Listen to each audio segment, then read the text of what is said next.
Good morning, everyone. Thank you so much for joining us this morning for our October Clear Up the Chaos. I am thrilled to have Amanda Flynn with Ironwood Consulting back with us this month to visit about additional hot topics that keep finding their way to the table. And I am thrilled to have you back, Amanda. And I know things have kind of progressed even since yesterday, and there's lots to review. So I'm going to go ahead. We'll start off with kind of the main topic that I know everyone is eager to hear more information on. But can you update us, please, on kind of where we are with the vaccine mandate? I know there's been some changes as of yesterday with the state as well. So I'm going to hand things off to you to jump in and dive in on those topics. Sure. Thanks, Elizabeth. Yes, even as late breaking as last night, if you hadn't heard that Governor Abbott signed a executive order prohibiting vaccine mandates on private employers and adding it to the next session coming up this summer. We're going to touch on that here in just a little bit. I promise we'll get to it. But what I did was put together the questions that I have been getting the most, that we've been getting at Ironwood, just either from other clients or that we're seeing in different webinars and research online as well. So I've got it laid out in kind of a Q&A format. What I have as far as new information versus last month is the federal guidance that was put out for federal contractors, subcontractors, that group. We've not seen any official guidance since President Biden originally announced the mandate over a month ago now. But they did put out about 2 weeks ago the rules and the expectations publicly for the federal sector. So what we've done is break that down because there is a lot of good information in there. And from that, we're able to, we won't know 100%, but start to see where the answers and what direction this might be going in as it affects us as employers, and this will make more sense. But so none of this is fact yet, instead of for federal employees. And I'll say that a couple of times so that I don't want to lead anyone astray, but it's what we are expecting to happen based on that guidance that they've given already. So, and when I say federal, again, it's going to be all of those federal employers, the contractors, subcontractors. I'm just going to group that together as federal. And then when I talk about the other businesses, that's of course all of the businesses with 100 or more employees.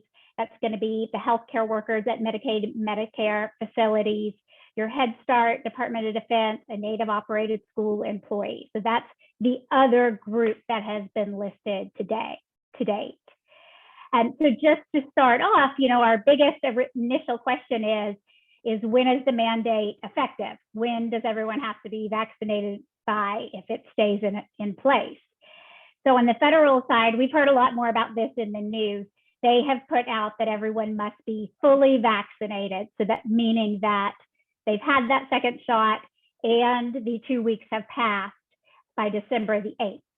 That's obviously not going to be the timeline for the rest of us.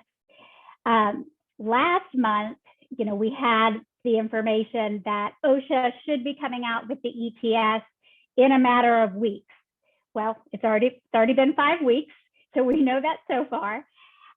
That's still as much knowledge as we have on getting the exact verbiage and the exact mandates for the private sector, is that it should be coming out anytime now. And then once that goes out, you'll either have to, if there's an OSHA state specific timeline in your state, you'll either have to go by that, which is normally 30 days, or we'll be given this 15 to 30 day window to put a plan in action. So we don't have an official mandate effective date.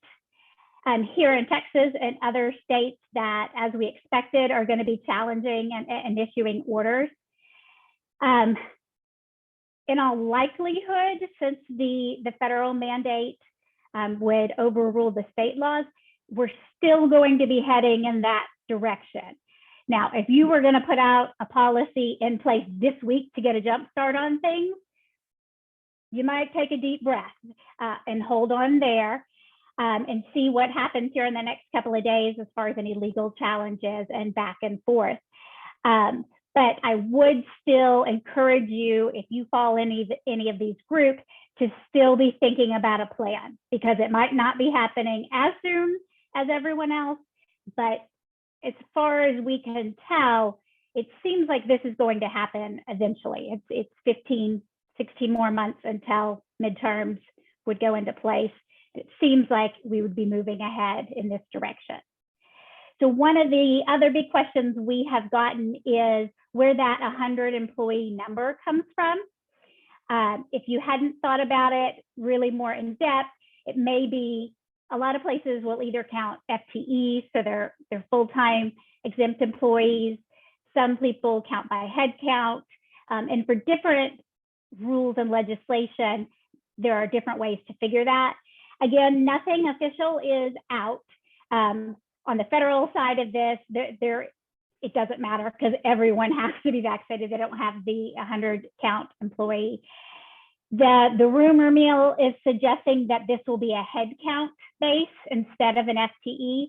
So you would be counting every single one of your part-time employees, your temporary employees, anyone in there would count as one versus looking at an FTE type system. Again, this is just what's coming through the rumors, but if you want to look at your numbers that way, that could be quite a different number than FTEs.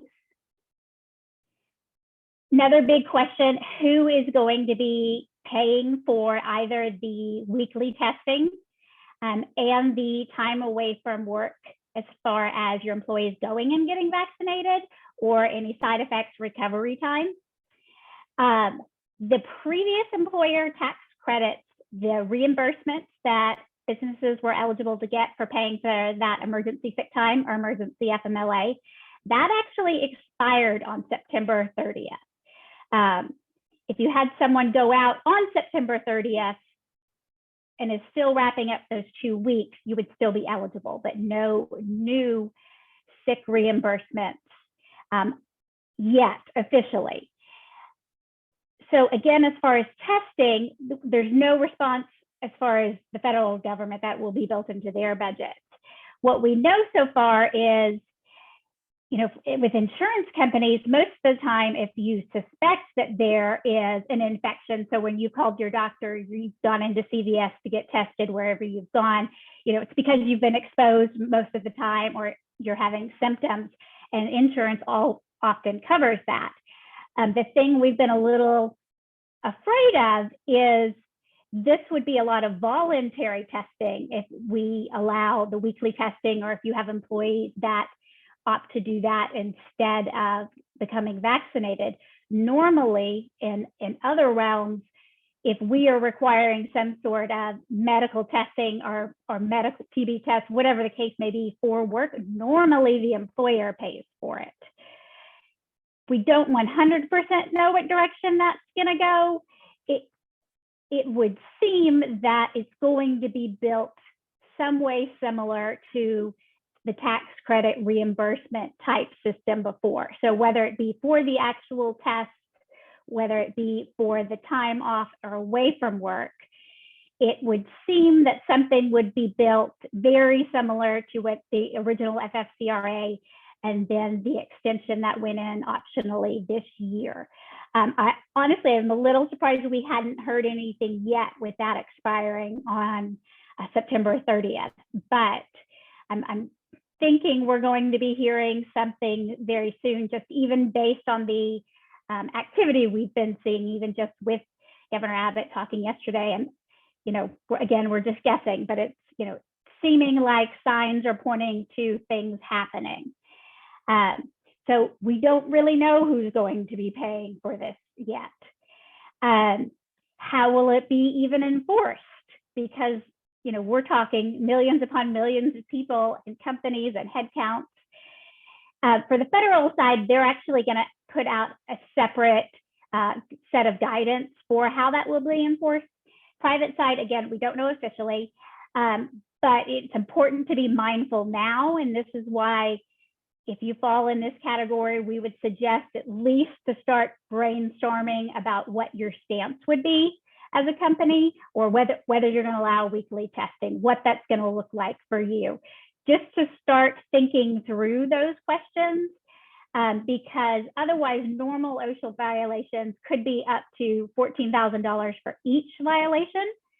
And if it's deemed a willful violation, that could be over $130,000.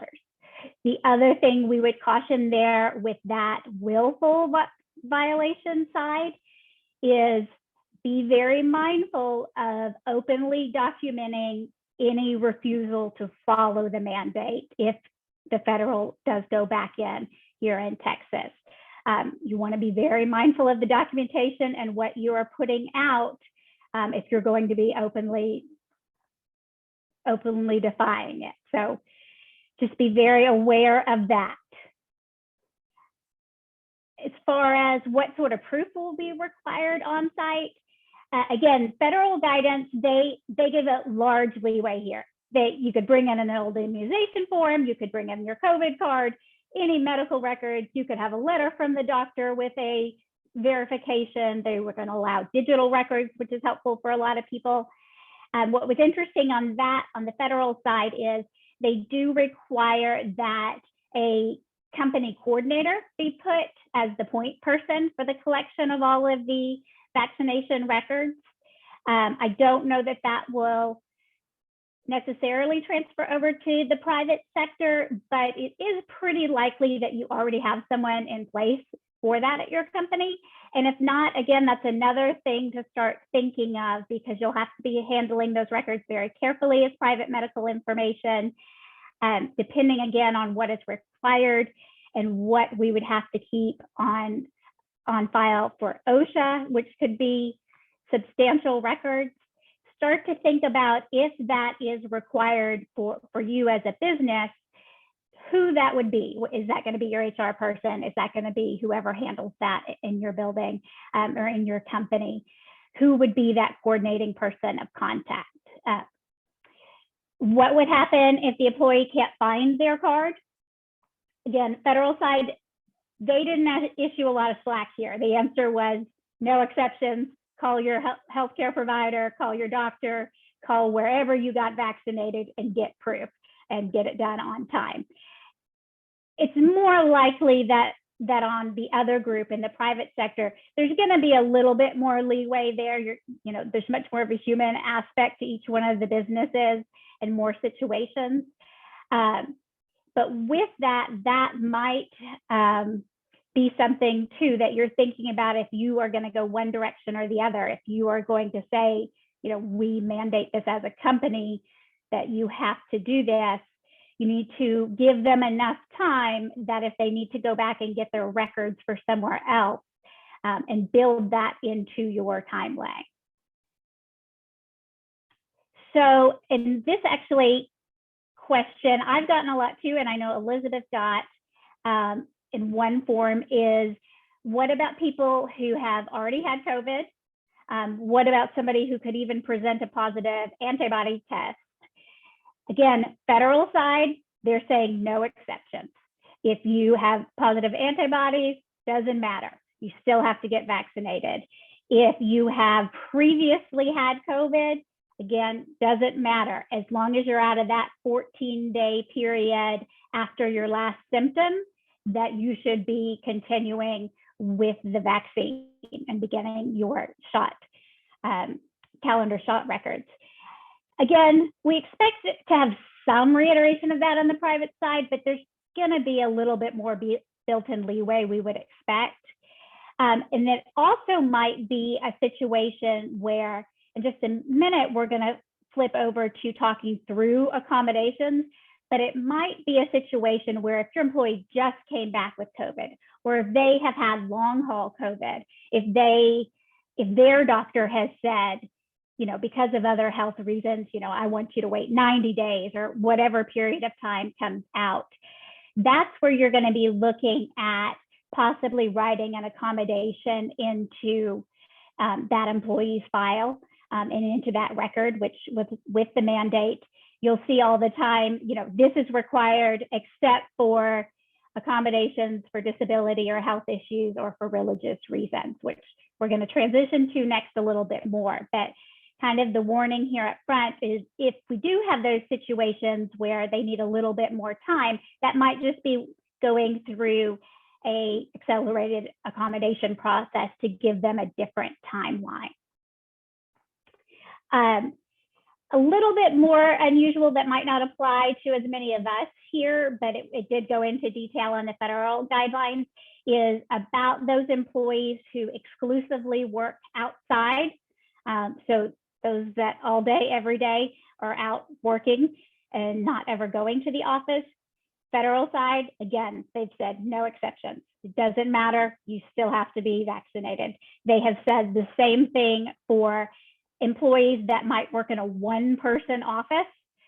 They gave a long explanation about a single-person office and said if you can clearly establish that you would never come in contact with another human being, meaning no deliveries, no parking lots, no elevators, essentially making it nearly impossible to be able to truly attest that you would never encounter anyone else while during business hours. So one-person offices, remote employees, all of those three that work outside, solo office, remote employees. On federal side, they're requiring it across the board.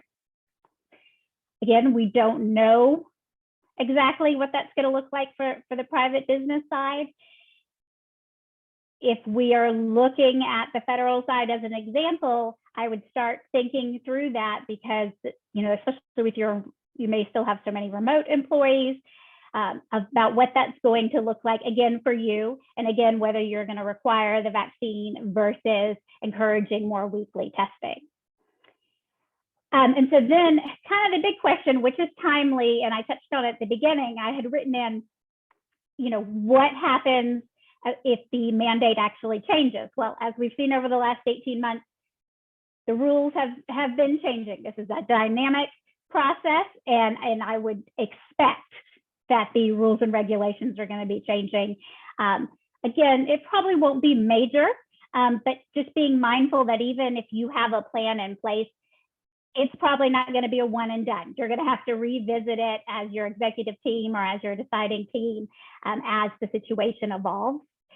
And then could local laws overturn the mandate? So I don't think it's very surprising, the move yesterday that Governor Abbott put out banning on the private business side. Again, the timing is a little interesting that it's taken a month to put that out. And so I don't know if that means we're going to see some more movement, or if they're hearing things that we're not, that there's going to be some more specific regulations coming out soon. I mean, ultimately, at the end of the day, the federal law, the federal mandate would overrule the Texas mandate. Now, whether it be Texas or other states that would be opposing this, it might change the timelines.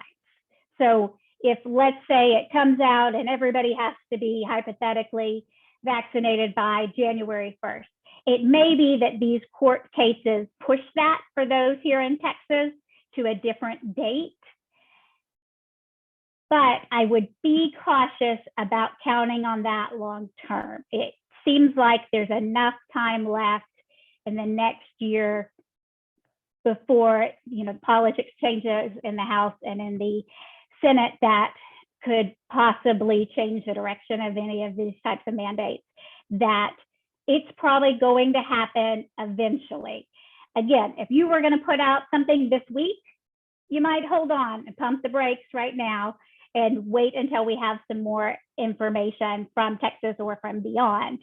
But I wouldn't stop thinking about it. I wouldn't stop putting together a plan with as much information as you have, because it's probably going to come into play at some point. Again, it might be delayed either at the state or local level, but all signs point to this is going to happen eventually.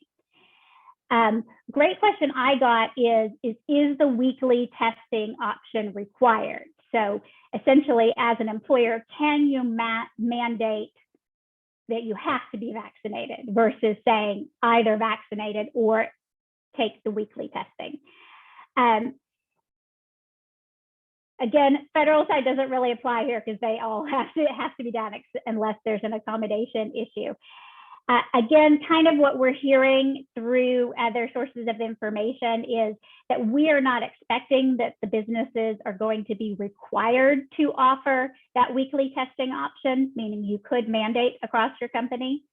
But again, you would still have to work with any employees with disability, health issues, religious objections about accommodations.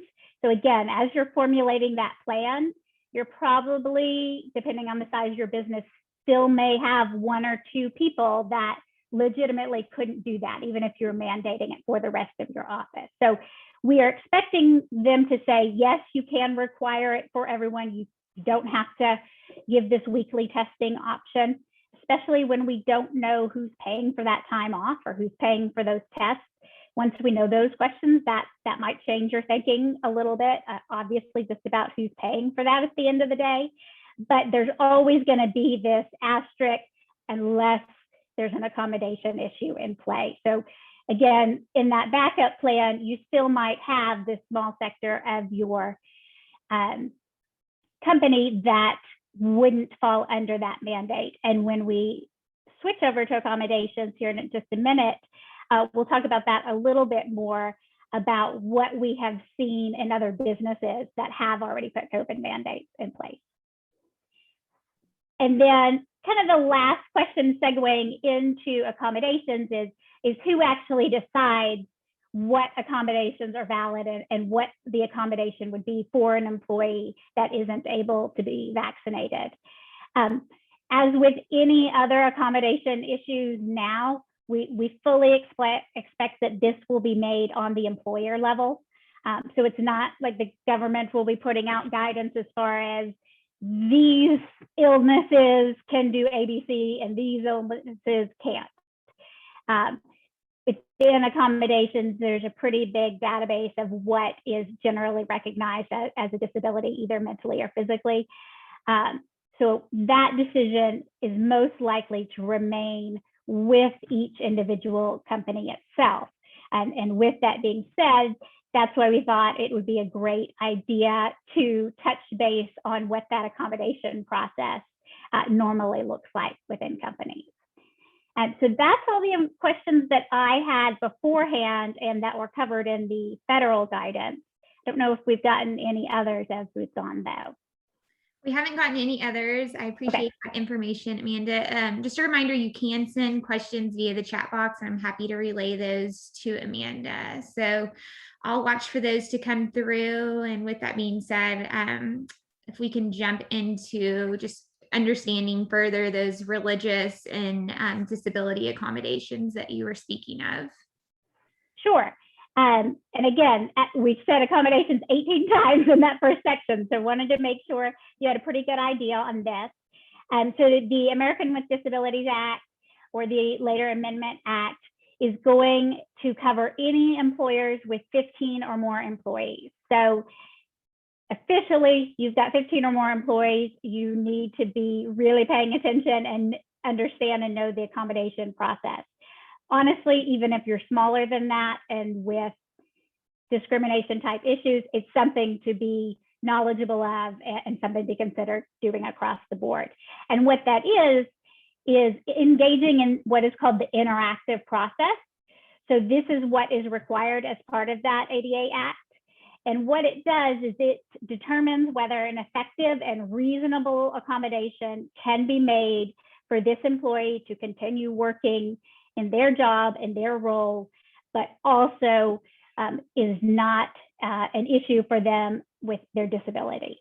So what that is the employer and the employee working together to talk through what changes, modifications, what could be done so that you could still have a successful employee getting everything done that you need as a business, but that their health is not at any larger risk. And I just threw a lot of buzzwords kind of at you. So I want to also circle back to that was the interactive process. But The phrase you'll hear a lot is that it has to be a reasonable accommodation. And we're going to touch on that a little bit more. But so you are required to give a reasonable accommodation to any known physical or mental limitations with a qualified disability. The exception to that is unless it creates an undue hardship on the business.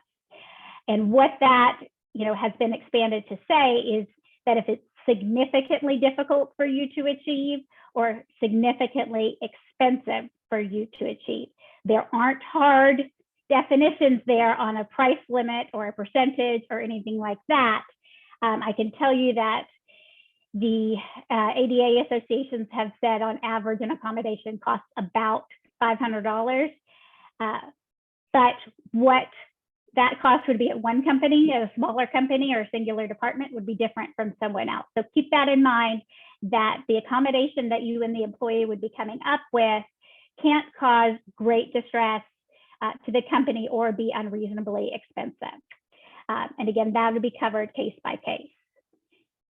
One of the things I would tell you to think about is a lot of times we wait for the employee to come and specifically talk to HR or wait until after an issue has gone too far to say, I need help with XYZ. Really technically, again, this is something to be mindful of. You might want to make sure your employees, supervisors are especially more aware, especially as we get further into the mandate, is an employee does not have to specifically ask for an accommodation. They don't have to use this language that I keep using. If they disclose to their employer or to their supervisor, hey, I can't still get this COVID vaccine, I'm on medication for XYZ and my doctor has told me I can't. That under ADA is considered a request for an accommodation. And so from that point, you would informally be transitioning into that process with them. And what that process would look like is, finding time to talk with the employee itself. If you have a dedicated HR person or somebody that has that function as part of their job responsibility, you generally at this point want to get them involved. You want your supervisor to be aware of the issue and also to help with this information. But it's a good idea once you start interacting with those federal laws to pull someone else in. But with that employee, you're going to identify the disability in question and see if it is considered a disability under the ADA. And again, that's a pretty exhaustive list that is available. It's also dynamic and it would be changing quite a bit as far as what they actually consider a disability. And just lost my word. And what they use to determine that is if it substantially limits one or more major life activities. But there are some resources online, especially that could be helpful if you are going through this about determining what substantially limits means. So you're going to talk with your employee, you're going to find out what the medical issue is, and then whether it would be covered by ADA. And then at that point, assuming most of them are that they are bringing up, then what you're going to do is look at that employee's job. You're doing a job analysis, a functional analysis. You're going to look at the key tasks that are required for that position. So that could either be on their job description. If you either don't have a job description or it's written very general, you will want to do just an analysis, just in depth about what that employee actually does day to day and what their key functions are, because those are the things that we're going to want to cover as far as talking through accommodations. So then at that point, you have determined it's a disability. You have been able to identify the essential functions of this person's role. And then at this point, sometimes if an employee has come to you, they've already got an accommodation in mind. Sometimes it's really easy. Somebody broke an arm.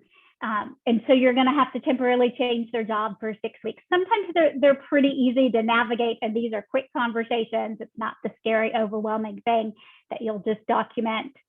But if it's something more complex with that, especially as we're coming up with COVID vaccines and immunocompromised and other people with disabilities and illnesses, whether you're looking at whether they would go remote or whether they'd have to be on leave or if you could change their job. With the employee, you would be brainstorming what could we possibly tweak so that you can still accomplish your job, but we also still have our business needs met. And again, that's a brainstorm back and forth. Sometimes if you are unable to come up with those ideas just either between you and the employee, you can bring in the medical professional at that point. You will end up asking for some medical documentation to ensure that whatever plan you come up with does actually serve this employee's needs. We want the medical provider to say that. So if we're saying, working a different shift that is less busy, if that's the accommodation you come up with, we would send that with the essential job functions to the doctor for him to give us the A-OK. Yes, that's enough protection. And that's really the step you want to keep it. Progress. And that's really the step you'll want to keep in mind just for your documentation purposes and covering yourself is remembering as much as possible, we need to have the medical professional make these medical decisions. So even if you have a great plan, again, broken arm, something like that, I mean, you're going to have a return to work release, something like that already that you can work off of. But if this is a more specific or unique situation, you're definitely going to loop that medical professional in to sign off on the plan. But if you got stuck before you even came up with ideas, a lot of times you can send the job description and some more information actually with the employee to the doctor. And sometimes they're able to come up with something on their own. Sometimes the employees are more comfortable discussing it at first with their medical professional and then bringing back those ideas to you. It can go in either order, but at the end of the day, you're going to want that medical documentation and to know that it works, obviously, for the health of the employee on file, that what you have come up with is reasonably safe for everyone to move forward. So once you've chosen that accommodation, we've got the medical information, we've got the A-OK, the employer's happy, supervisor's happy, employees happy, doctor's happy, and we put the plan in place. Most often, these are temporary in nature. They should always be temporary to some degree, but how long that temporary might vary. That might go from anywhere from a week to 6 months, depending on what the situation is and what the accommodation is. But once you have gotten that started, it's important to follow up at some point. So if it's going to be, an 8-week-long change in job hours so that they're around less people.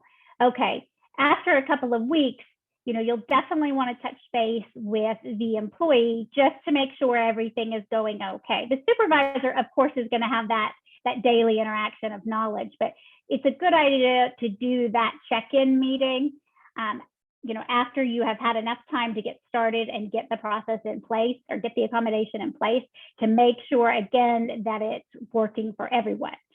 And if it's not, then again, you kind of backtrack back up your steps, and you may have to engage in part of that interactive process again. It might, again, be something simple, just as, making a minor adjustment. If it was about hours, maybe adjusting the hours further. That wouldn't require a lot more documentation, but it might be trying to come up with an entirely new process. But that check-in is important. And then, of course, at each one of those steps, you're going to be documenting the conversations that have been had, what's been offered. There are a lot of forms and templates out there for having these conversations.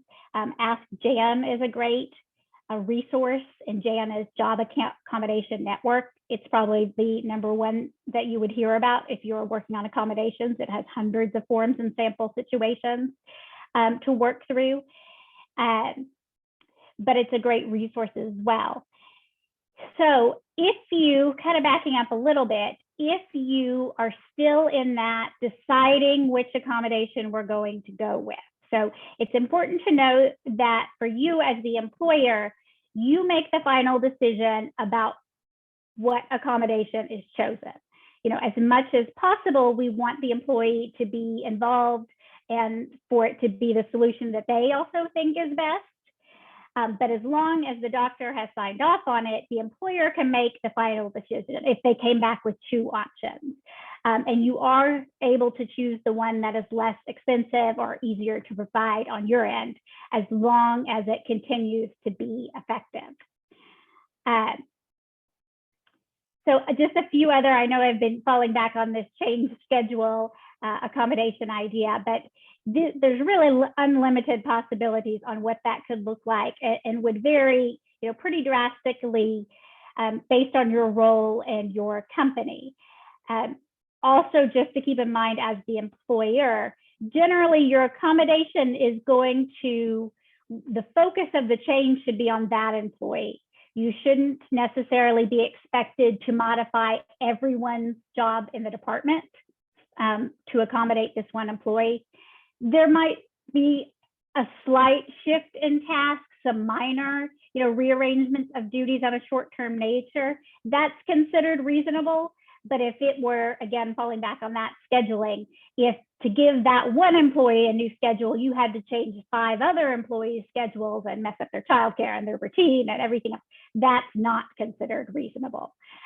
So there's a lot of gray area on what the actual accommodation will be. So again, I mentioned the work schedules. That comes up a lot. A lot of times it's just modifying our equipment. So whether that be a different chair, a different desk, you know, some sort of device to make their job easier while they're temporarily injured or going through a medical issue. So modifying equipment we see a lot. Also, one of the biggest things that is offered as kind of a compromise is unpaid leave. And in that case, you're kind of keeping, at the point it would be unpaid leave, they've exhausted PTO, they've exhausted FMLA. You've moved beyond those categories unless at your company levels those overlap, which would just be a little bit more particular that you would need to talk through to abide by all of those. But if, let's say, they're out of leave, but they can't come back, or they can't come back and we can't find a reasonable accommodation, generally the court has upheld that it's acceptable for the employer to say, okay, I don't have anything for you to do, but you can be on unpaid leave for the next 8 weeks. So keeping in mind, it isn't always going to be the one you're going to want to jump to first, but it is an option for you. Especially, I see it used a lot more in short-term situations. You know, there's only going to be, 2 weeks in between when the employee could resume functions. Sometimes it is the employee's preference as well, rather than having to change something so drastically just to take time off. So keep that one in mind. That one is used a lot too. As I mentioned, you will have some medical documentation within this process. What's a little tricky here is not asking for any more than you need. Just as well as we normally recommend to people, you generally don't want any more medical documentation than you need, because once that employee gives that to you, it's possible you might have to start going into this interactive process with every other employee at your company. So when you're asking for medical information, it's a good idea to look at one of those standardized forms that are available, or to have a very straightforward, here is the job description, or an ability form that spells out, how many hours per day they can do X, Y, Z, because we don't need every one of their medical records, that are personal to them. We just need to know the information to say, this is a disability, this is what is affected, to be able to get their job done. So just the basics there so that you have that in your file. As I mentioned before, you want your supervisor to be in the loop, obviously, because they're going to be that first line of contact. But if you have someone more senior that deals with these legal issues, whether that be HR or your CFO or however it's handled in your company, it's a good time to to loop them in just anytime, we're dealing with these federal laws and something as touchy as the ADA and potential discrimination issues. If it comes out that you cannot come up with any sort of compromise with the employee, or if they refuse any reasonable accommodation, if they are not able to perform any of their essential duties on the job, it may be possible that it ends up being a separation of employment. Generally, that is going to be your very last line of defense. And when you get there, everything we've just talked about and that you are able to find online would be heavily documented to show that you as the employer did everything that you can, to try to hold on to this employee and try to give them a solution. But at the end of the day, if they won't accept it, or if there truly is a part of their job function that they cannot do, again, you always have that unpaid leave time, but it might end up being that it's time to separate. If you do get to that point, you absolutely want to call in whoever you consult on legal matters, whether that be an employment or attorney, or if there's someone qualified within your company, to really make that decision that you have done everything reasonable to try to accommodate.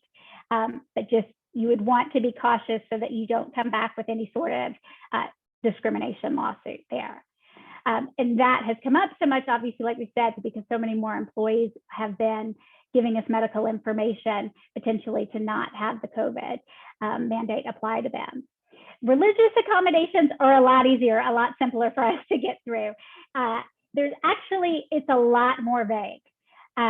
Employers are given a really wide berth on what is reasonable and acceptable when an employee says they can't do XYZ for a religious reason. Most often day to day, you see this with holidays. You might have an employee trade off Christmas for Hanukkah and work different days than everyone else. That's generally the situation we see the most, maybe not specifically those religions, but making alternative days off for people to celebrate their different religions. That's where we see this come up the most. It's come up as a hot button issue again with COVID, because some people are using that angle or claiming that or feel like that it objects to their religious beliefs. Again, a lot of discretion here on the side of the employer. You would still want to meet with that employee. You need to determine that it's a sincerely held religious belief. So what that might be just talking to the employee about their involvement or their history. In the case of COVID, that might be talking through whether they have previously been vaccinated, whether or not they are attending church, or is this really more of a personal belief, but we're calling it a religious belief. A lot of that is going to be up to you to weed out and to determine the sincerity of it. If you do determine that it is a sincere issue for that employee, again, you'll be able to determine that accommodation. And there was a few things that I found, there's been a lot more companies mandating and dealing with these issues already, but a few different approaches that I've seen is, there was a company out of Arkansas that had a huge amount of their employees come back and say it was a religious issue for them, stating the type of research that was done initially and any interaction with fetal cells. How that CEO determined to handle it was, is he wrote up, I'm sure with his attorney, but wrote up an attestation form that included more than 20 common medicines like Tylenol, Motrin, anything like that. And they asked them to attest that they also don't use any of those medications because they were developed in the same way. That's a pretty strong approach to go with, but that is, in determining that sincerity, that is what he asked of them, that they had to sign and attest that they don't use anything developed in that way. Kind of the flip side of that, we've heard a lot, on the news as far as different sports figures and teams There's a Golden State Warrior player that was denied his religious exemption just due to local mandates. So he is not able to play when he is there in San Francisco until he fulfills his vaccination requirements. So they made the decision, nope, no go. It's not going to overrule local laws. And they denied it. United Airlines, I think, was the first airline that mandated the vaccine. What we've seen from them is they have had several religious exemptions. What they have primarily done, again, it's not with everyone, is given those employees unpaid leave. Is they have said, we understand that until the COVID situation is in control, you can be on unpaid leave. And that kind of circles back to, it's not always necessarily what the employee wants, but it's what you're able to provide, especially as that starts to get way more complex with mandates and weekly testing and what you're able to do at your workplace. Because again, similar to disability accommodations, it can't cause that undue hardship. So it can't be extremely disruptive to your workplace. It can't be extremely expensive. A question I've gotten a lot is, does it matter what the specific religious stance is about a different entity? So whatever subdivision of religion you want to fill in the blank there, if they've come out with a stance against COVID, primarily every major religion has not or has encouraged the vaccine. Now, that doesn't mean that there aren't other beliefs that could absolutely be sincerely held, but generally that's not been accepted as a reason to give a accommodation. So like going back to, again, just specific to this case, that the issue has come up a lot on how the vaccine was developed and whether that was violated a religious issue. Many religions have come out and said, no, that hasn't violated it. So that alone may not be enough for you to have to grant an accommodation. Again, you're going to have to determine the sincerity of it. And what you require for that, I gave the example of the CEO that required an attestation, to say that they don't use anything that involves this research.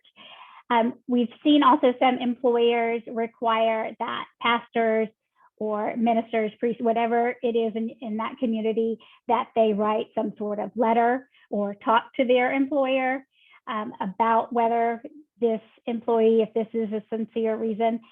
We don't have a lot of direction on that. I would caution kind of both ways with this. I mean, again, I know we would want to check and make sure it's sincere, but the flip side of that is, asking for something reasonable of a pastor and a timeline. If you are going to ask that, I would give sufficient time for that to be accomplished. The flip side of that is, right now you can go online and pay $175 for a phone consultation and a pastor will write that letter for you. So even requiring it may not really achieve what you want it to achieve. So as you're thinking through what you are going to, put your foot down on and what you're going to absolutely mandate, keep that in mind on the religious side. Again, it's a lot of leeway on the employer side, but depending on what comes out, especially with the COVID mandate, is how careful you'll want to be with that, especially, when we touched on those willful violations. You'll want to keep what your company's official stance and process is in mind, especially if it could potentially get to the point where it created a safety issue for others. And that's, again, that was, I know, a very quick introduction because it's a long process to go through and talk through that. Just wanted to, if you didn't have information, give you a little bit more about that. Thank you, Amanda. So we have received quite a bit of questions. So I was going to go ahead and move on to those questions. So perfect. What exactly is the pecking order per se? OSHA says one thing, the EEOC says another, the federal government says one thing, the state government says one thing. It's going to be relative to there isn't a blanket answer for that. It's going to be relative to what issue it specifically is in place.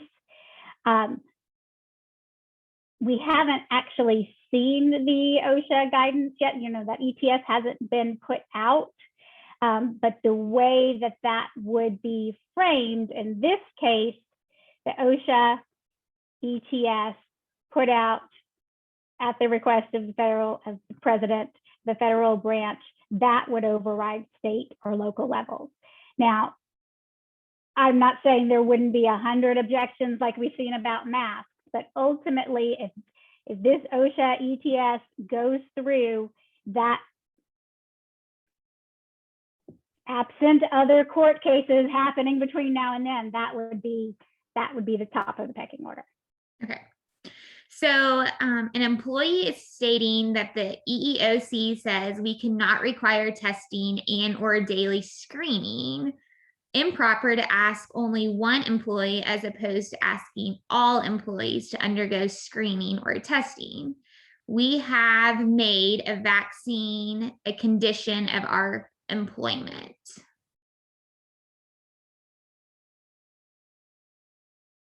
Okay, so yes, whatever your stance is, it should be consistent. If one employee is being asked to test, everyone in that job function or that department or in a role similar should be asked for that.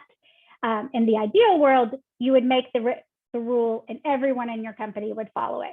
But if you could clearly demonstrate from a business perspective that, hey, these people are working from home remote, I don't need them to go get tested every week, versus the people that are out in the field interacting daily, but you would want very clear separation of this sector of people in this role, people in this job, because of XYZ, has to have this done. As far as whether it's actually required or daily tests, again, at this point, it is just recommended. The president came on, he said this is an executive order. I'm going to be telling OSHA to put out an ETS, but it hasn't actually happened yet. So that there is some truth in that. A lot of what we're talking about now is just preparing for that and what we think will come when that order comes out.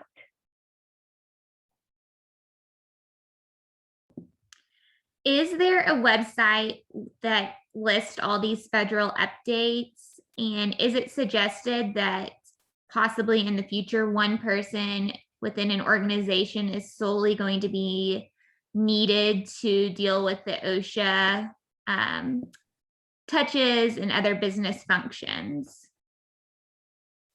Sure. There's actually a few federal websites that are good to keep up with. And I would be happy to put those together and send them to Elizabeth afterwards. That'll take you right to the COVID section. I mean, I frequent the EEOC page. I frequent the White House page. But I'll get you the quick links together and I'll send those to Elizabeth to pass on. And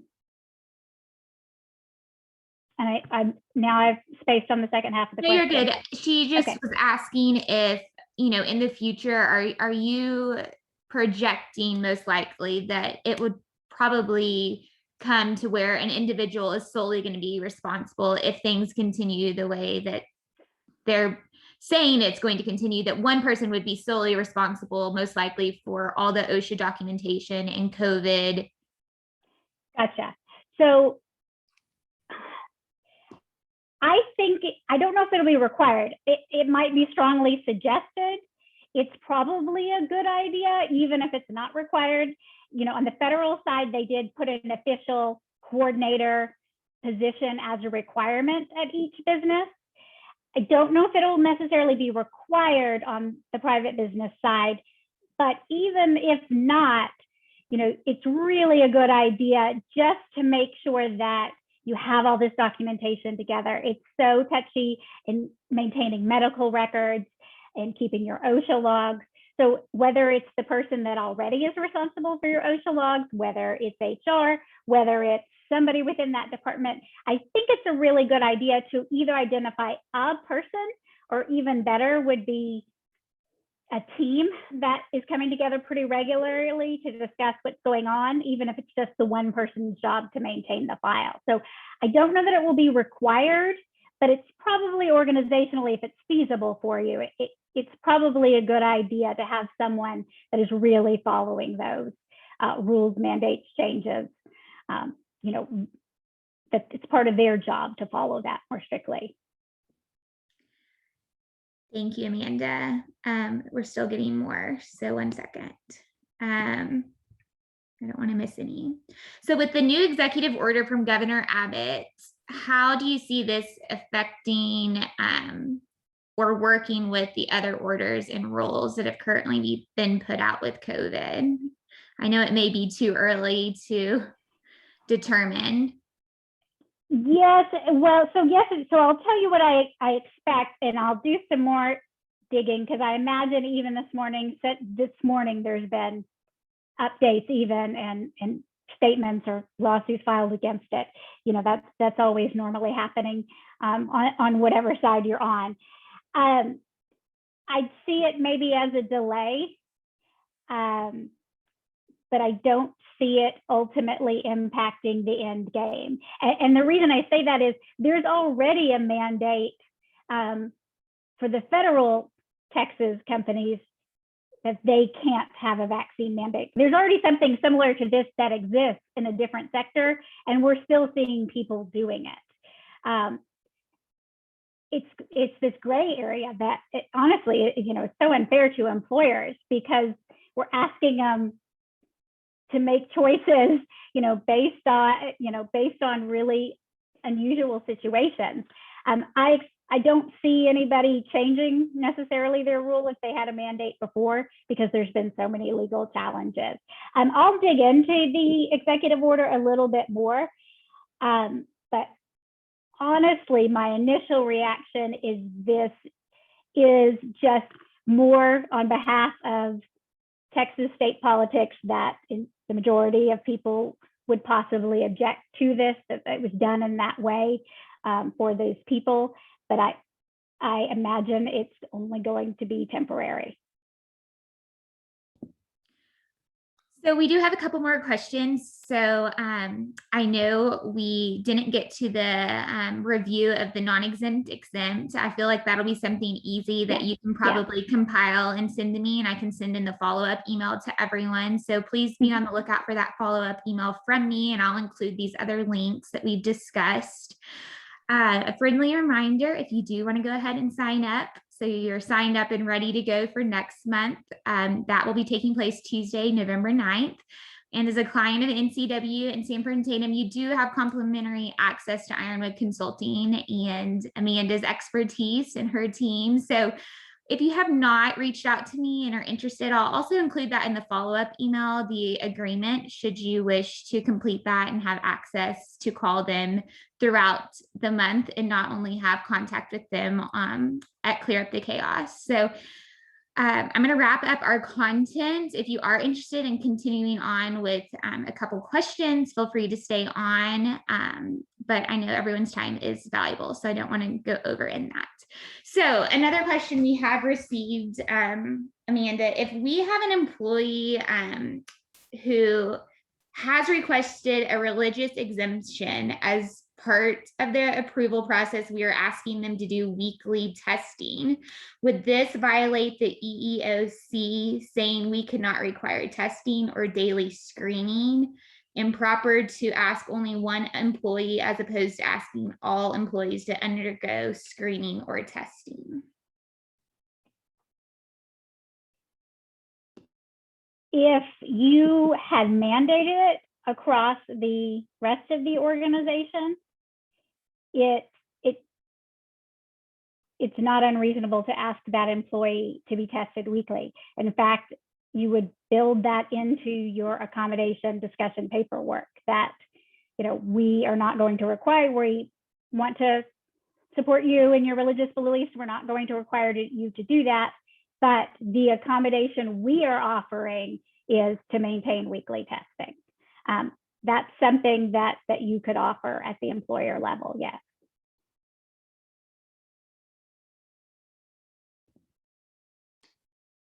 Are there any more questions further on that response?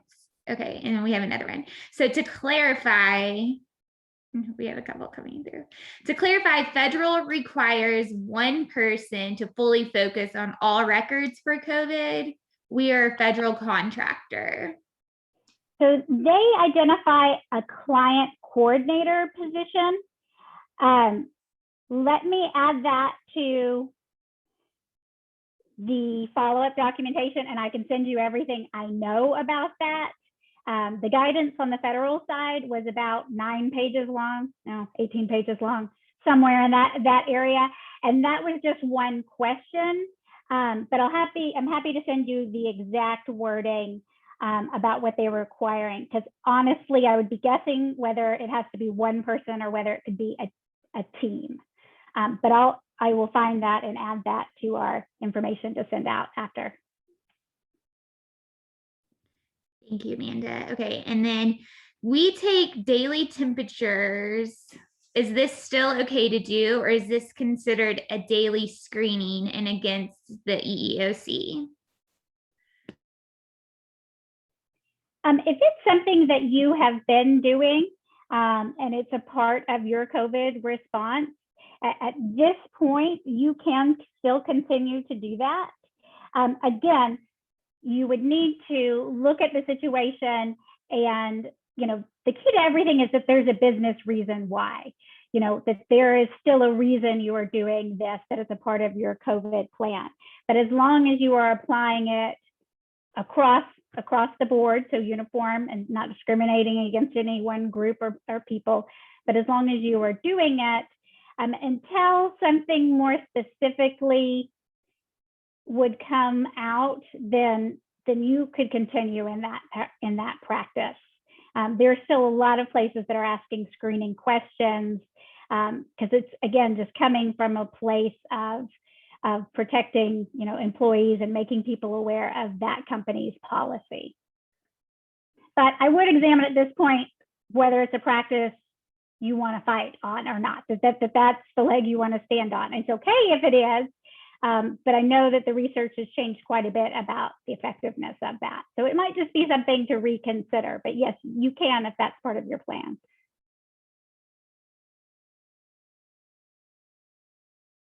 Okay, that's all the questions I have received. If I receive any more, I will forward them your way. I appreciate y'all taking time out of your day to join us, and I look forward to seeing you next month.